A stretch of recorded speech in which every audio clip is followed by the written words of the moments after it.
Hello, Dawn here, Women's Ministry. Today's topic is on the influence of your family, like being a daddy's girl. I was never a daddy's girl that I know of, but daddies do have influences on the daughters. So we'll start out with a parent, and this is a prayer for parents. So if you bow your head, dear God, thank you for the precious gifts of my children. Help me to guide them with wisdom, patience, and love.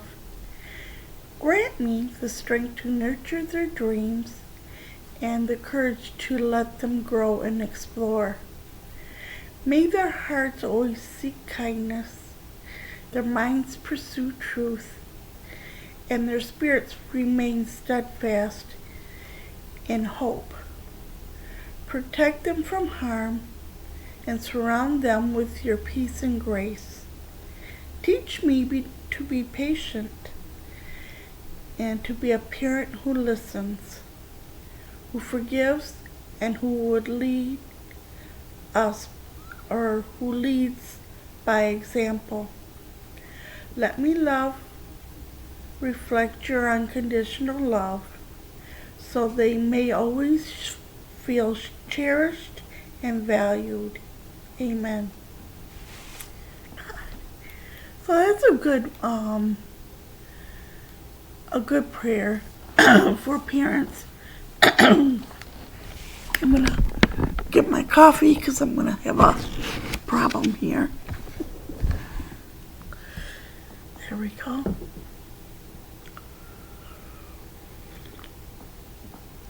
I've been having a little cough lately. I think it might be the change in the weather here. Because it used to be really hot, now it's really cold. So I'm kind of congested. So here is a complexity in families, about families. And this is a Christian ministry, so it's a women's ministry. And we're going to talk about parenting, and this is part 2. And these are some of the environmental variables. So whether you have one child or many child, they all play a role in each order sometimes. Yeah. Like the firstborn, usually they have higher expectations. They get more attention, of course, they're the first kid, so they're going to get a lot of attention. The first one is often seen as responsible, achieving, and a natural leader. And if you have 3 kids, the middle one typically adapts. They're diplomatic, may feel overloaded, and need attention. And then the youngest, seen as charming, fun, loving, sparkle, and less responsible. Now, I'm not really sure about that. I have a younger sister, and she's not less responsible. So I guess it all depends on the child, too, and how much attention they get. But what happens if you have twins? They share the traits, and they are very depending on family size and depending on the gender, too. So it depends on whether they're male or female, in their family, how much attention they get. But I don't think that some of them are more responsible than the other ones. It all depends on the family. With the last child, it says less expectations than the older older siblings, maybe because they're the last. I don't know. But they don't have very many expectations. But I know that the older ones do have a lot of expectations because they're older and they're the ones that are usually having to take care of the younger ones too, help with the cooking and the cleaning. And so they do become born leaders. I was the oldest of the daughters, so I had a lot of responsibility at home. I cooked, I cleaned, I took care of my siblings. So I did have a lot of responsibility, but I was never a daddy's girl when I was older because my father was not at home. And we'll talk about that in a while too. So it depends on what their birth order is. Sometimes environmental could be level of peace or conflict with parenting and siblings. Parents' financial and marital status with each child. Parents' job demands and availability to parent each child. These are different variables that could affect the kids. Mental and physical health of the family members. Health of the grandparents and others that may come in and help take care of the kids. Quality of the atmosphere of school and neighbors. We were always with the neighbor kids. We were always out until the lights came on, and then we'd all go in. Family church involvement. Depends on the family and how much they're involved in the church too. So that makes a big difference. Growing up experiences, like the Goldilocks. Goldilocks had 3 choices. Papa Bear, too hot. Mama Bear, too cold. Baby Bear, just right. Then he went to the chairs, went to the beds. It's not most unusual for parents to be Goldilocks' parent, because not one is just right. They're all different. There's no just right parent. We're all different. Good enough parents, affectionate, warmly aware, and trustworthy. Well, there's no parent that's perfect. None of us are. And none of our kids come with instructions either. Yeah, I had to learn that the hard way. Because all kids are different, aren't they? Mm-hmm. Children, their temperaments are even different. And we have to look at the parent-child relationship and their interactive. Child responds differently from parent to parent. Or maybe they'll go to one parent and one parent says no, and the other go to the other parent and the other parent says yes. So they kind of go back and forth, don't they? So parents and children act differently. People outside of the family can moderate the impact of the family. In any woman's life, there can be human variables that moderate the impact of her growth. Family can both be positive and negative. So here we can have, one parent being a positive role model, the other one being a negative role model. Yeah. So what are some of the impacts of the family dynamics on a woman? Good connection with caregivers results. They could be secure. If not strength, the rest is weakened. And that goes with the trust too. If there's no trust and you don't go on their strengths, then you have weakness and lack of trust. Connection, are they likable? Do you find friends that maybe like the parents, or maybe they don't like parents for a reason. Rationally relaxed. Maybe you got a parent that's really relaxed. Maybe you got one that's a go-getter. Maybe they join the PTA and they're doing all kinds of baked goods sales and going to the PTAs, maybe they're a soccer mom. I was a soccer mom. I went to my kids' sports and I worked. But I didn't join the PTA and do baked goods. That was way too much. Expectations of acceptance and fair treatment. Yeah, sometimes, one child say, well, you like that one better than me. You're not treating me fair. Well, you know what? It's hard to treat each person, each child fair and the same because they're two different children. You can't treat both of them the same.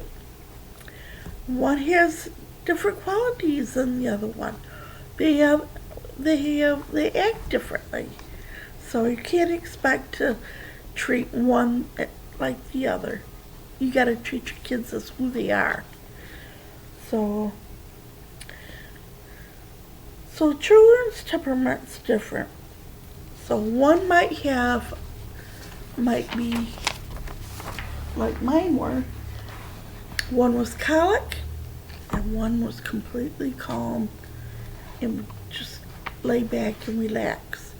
So one was crying all the time. The other one I couldn't even get hardly to wake up. Poor connection with caregivers or parents result in feeling unwanted or insecure.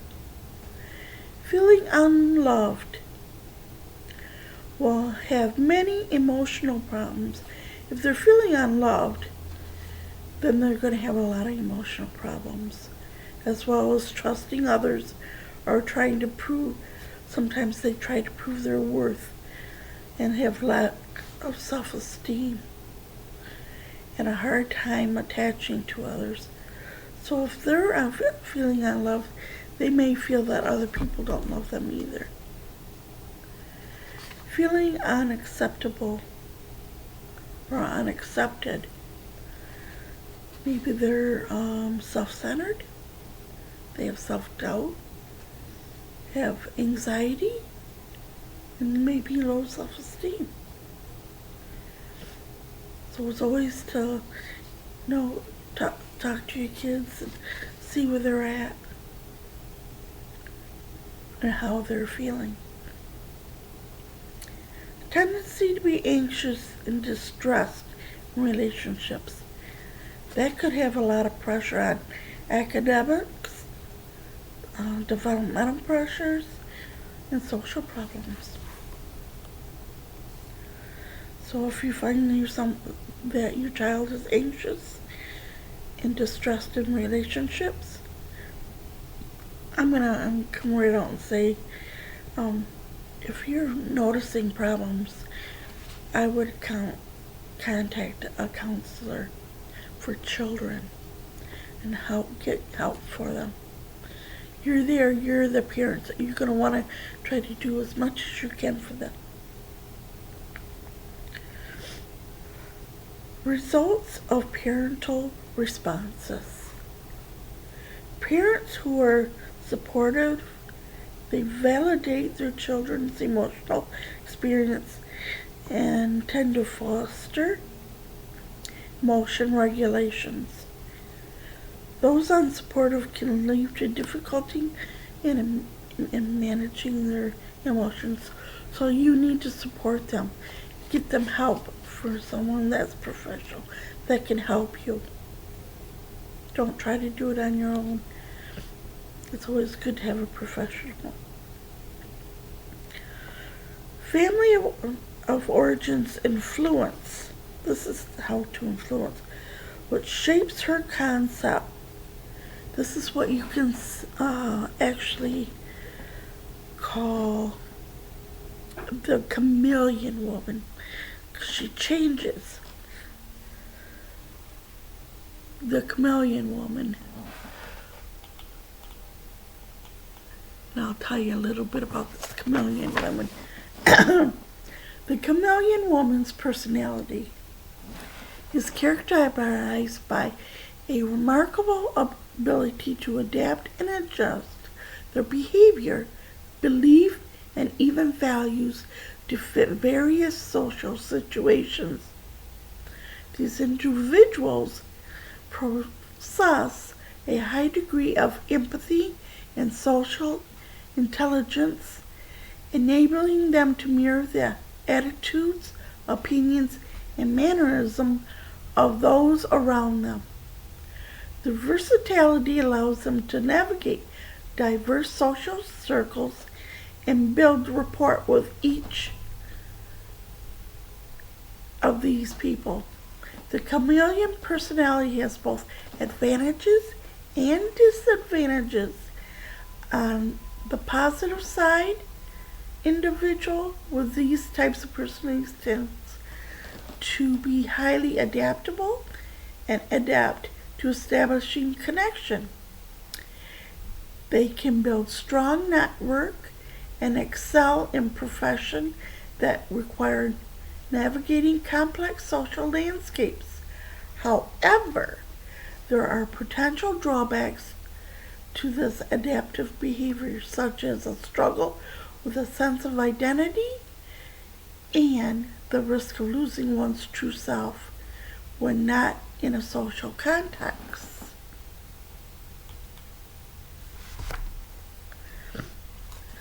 So they seek approval and they can change their behavior accordingly.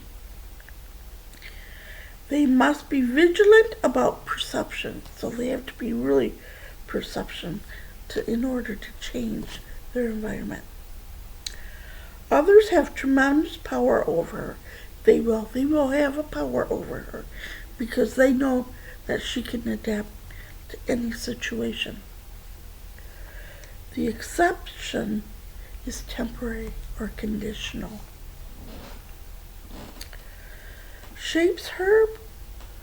This shapes her attitude, beliefs, and values. With money, it's how she uses it. What kind of foods she endures or eats. What type of work she does. Does she handle conflict? How is she with sex?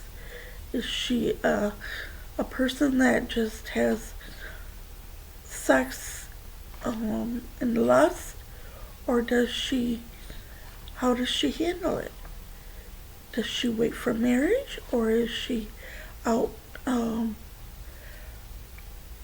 getting sex for satisfaction just to make other people happy? How does she handle authority? Is she God-seeking? How does she handle grace? How does she judge? Does she forgive? These are all attitudes that shapes her attitude. These are all, how does she do it? She can be a chameleon that can change on a whim. Learn by modeling parents. So she could also model parents too. To do, what she thinks is right. Sometimes kids don't want to be their parents, but they end up being their parents. And they go, I shouldn't have done that.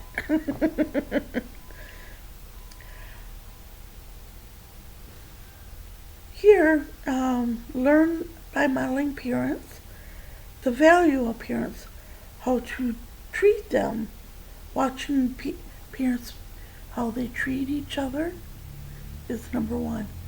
How do your parents treat each other? How do they treat you? How are their behaviors? Are they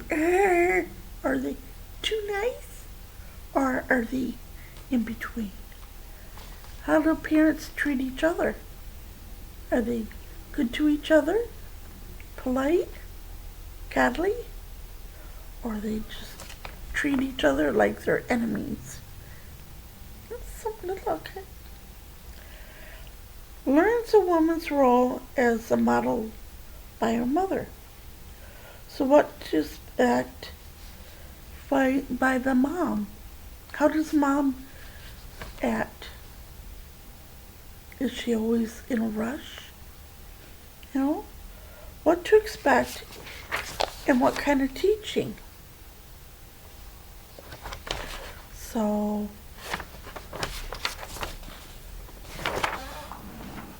here's another one. These are some of the factors too. Again, like maybe the menstruation. You know, how are they menopause? Your mom. How does your mom talk to you about these things? It's your growth, and it's a mom's way of teaching you different things. Does she teach you about your menstruation? Does she teach you about sex, childbearing, menopause, illnesses in the family, how to take care of your body? These are things that moms should be teaching. Emotional womanhood. What is she teaching you? Does she handle emotions or of self and care or others? Or is she always under stress? How does she handle these things? Does she manage her time? Does she have a schedule? If you're a soccer mom, you gotta have a schedule. How does she handle responsibilities in the house? Is your house nice and tidy? Does she divide chores up between the kids and her? Maybe Dad comes in and helps out once in a while. Yeah, maybe he cooks dinner. I know fathers that do cook dinner, so. Planning. What kind of planning should there be? Is there a calendar up on the refrigerator that shows a plan? I always had to have one because I had to figure out who's going to be where and where do I have to be. Organization. Are you an organized person? Flexibility. If you're organized, can you be flexible? I've had my family call me at work and say, how do I make this? As I'm running around. It's like, oh, time management. I had to be flexible. You know, I'm not working just for myself. Gotta work for my kids. A relaxed woman. Are they dominant? How do they model? Are they dependent or independent? Are they balanced? Are they blunt or truthful? Or do they say, just because I said so? That's one thing I learned with mine. Don't tell me just because you said so, Mom. I said, tell me why. Type of speech speaks the truth in love or lies. If you lie to your kids, they're going to learn to lie, and they're going to become liars. Backsass. Do they respect people, or are they nasty to people?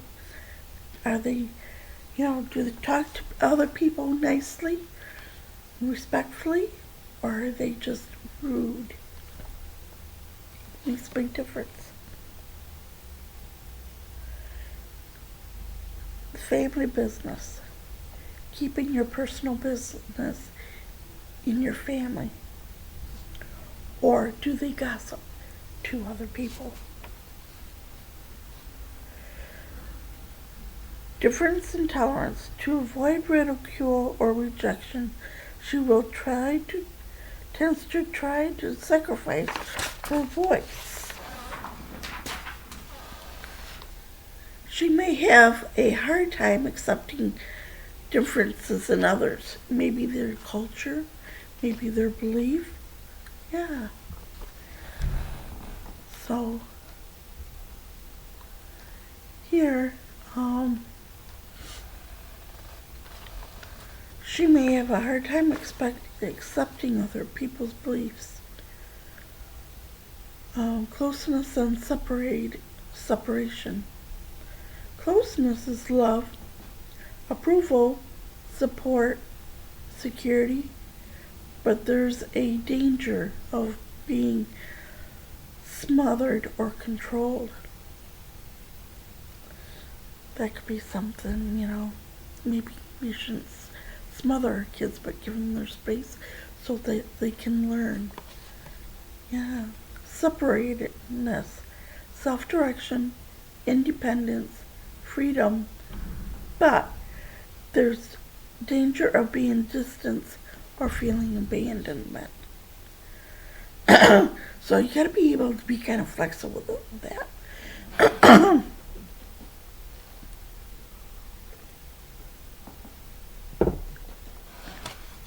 Because you want them to learn some of the things on their own so that they can be like a seed and grow. 3 types of women. Too independent. Being a child, being an adult. Habit forming. Very loyal, even if it's wrong. We reference, handle it this way. Can't be approval appearance. Rejects appearance as a defense. In other words, with that one, is, well, it's all my parents' fault. They're blaming the parents for things that they've done.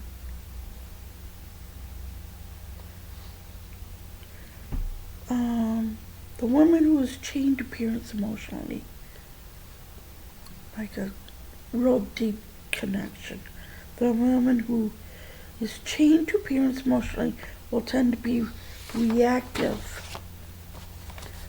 Still like a child, longing for constant approval.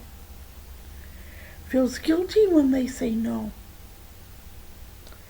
Very defensive towards her parents. Seeking approval from husband, achievement, or others. So they're constantly needing approval.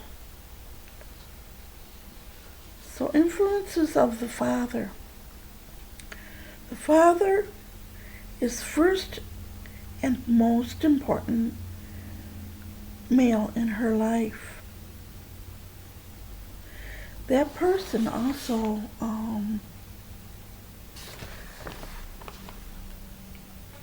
has to be respectful of the mother.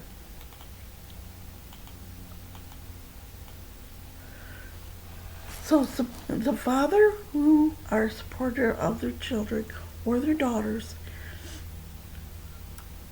are supportive fathers that play a crucial role in the well-being of their children.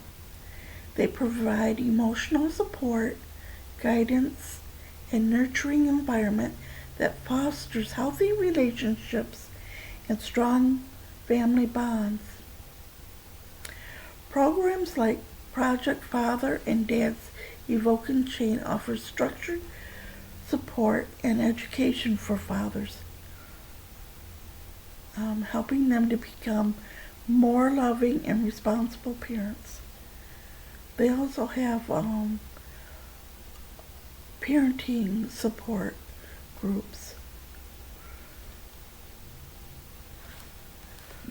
So they become responsible parents. Additionally, virtual support groups like parenting helps parents provide a safe space for fathers to connect and share strategies for parenting.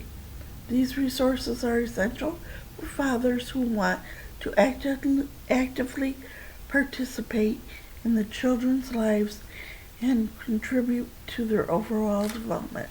Now,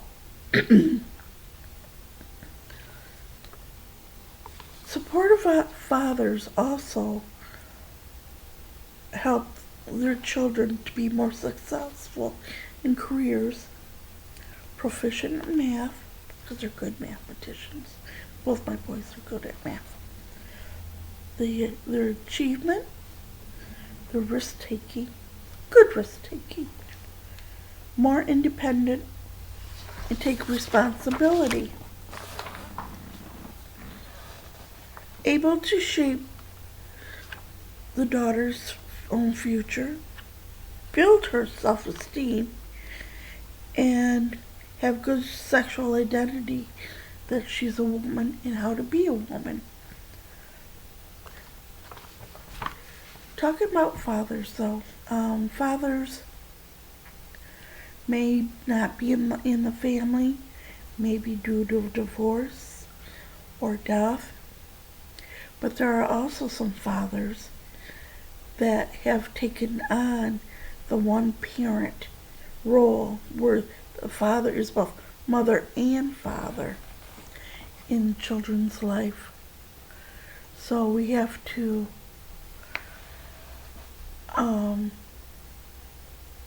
we got to make sure that we understand their roles, because it makes a difference in a child's life. Maybe he gets busy too. But though, whether there's a father in their life, they can adapt and take on that role for both mom and dad. Because sometimes the families lose their mom, and then the dad has to take on both roles, don't they? Mm-hmm. And it's hard on dad. You know, he's used to mom always taking on things, and now he's got to pick up the pieces. So sometimes having resources for dads is important. But with whether mom and dad are both in the home, it's important to be able to distinguish the roles and how their roles are taking effect on the kids. Even though with both of them, they can still be good Christian dads. And do they have to be a theologist? No. No, while raising kids to love the Lord, it doesn't require a degree in training in seminary, but it does require spending time with God and investing energy in sharing your faith with your kids. And that's important. That's a good role father or mother, whoever is in their life. That's the kind of education that happens within your home every day. So here's some of the things you can do to raise your kids in a Christian environment. Is to pray with and for your kids. Job did this by getting up every morning and offering God a burnt offering. We do not do burnt offerings anymore. We don't do a burnt offering of lamb or any other animal. But a modern way can be to offer burnt bacon, if you wish, or sausage or toast. We don't need to offer anything burnt anymore. Why? Well, because Christ died on the cross to save us from our sin. So we don't have to have burnt offerings. We should do this on a daily basis to thank God every morning and pray for gladness for our food before each meal, even if it's not burnt. no burnt toast, no burnt sausage, no burnt bacon. But we can pray. We can pray and thank God for our food every morning. And this should be a habit. Read the Bible to and with your kids and on your own. Studies show that reading the Bible is a significant factor of spiritual growth for both kids and adults.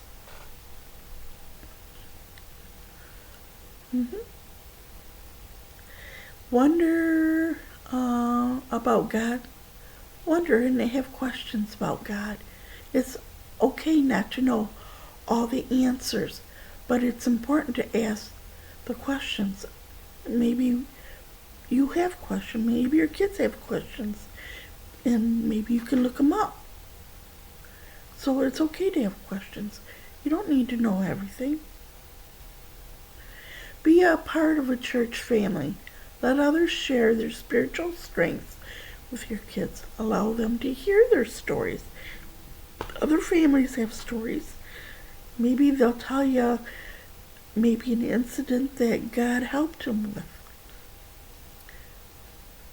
Make God is part of your routine. The words and deeds both inside and outside your home. Share your convictions that Jesus is Lord. So you can tell people. Tell what's Jesus doing in your life. Talk about it. Share your own faith experience with your kids. What has God done for you? Tell some stories. Tell stories about maybe something that happened in your life. You know that God and his angels were there for you. Maybe you were sick and you had to go to the hospital. Maybe you had an accident, but you were never hurt. Tell what things that God has done for you. I lost my house. God gave me another one. I lost a job. God opened doors for another one. Maybe I was sick. God healed me. So tell your stories. Get them involved. And that's what good parenting will help you do. So I'm going to end it with this right now. So that's enough storytelling for today. Talking about how parents can help and how God helps us as parents. So with help, there's always something to be thankful for. And if you ever have questions about parenting, you can go to the church. You can go to resources for parents. But pray to God first. God, lead me. Give me wisdom. What do I do? And he will. So for right now, if you have any questions, you can always contact me at christwalker2024@gmail.com. And if you have questions, I'll be glad to try and help you figure it out. Okay? Until now, have a good night. Bye-bye.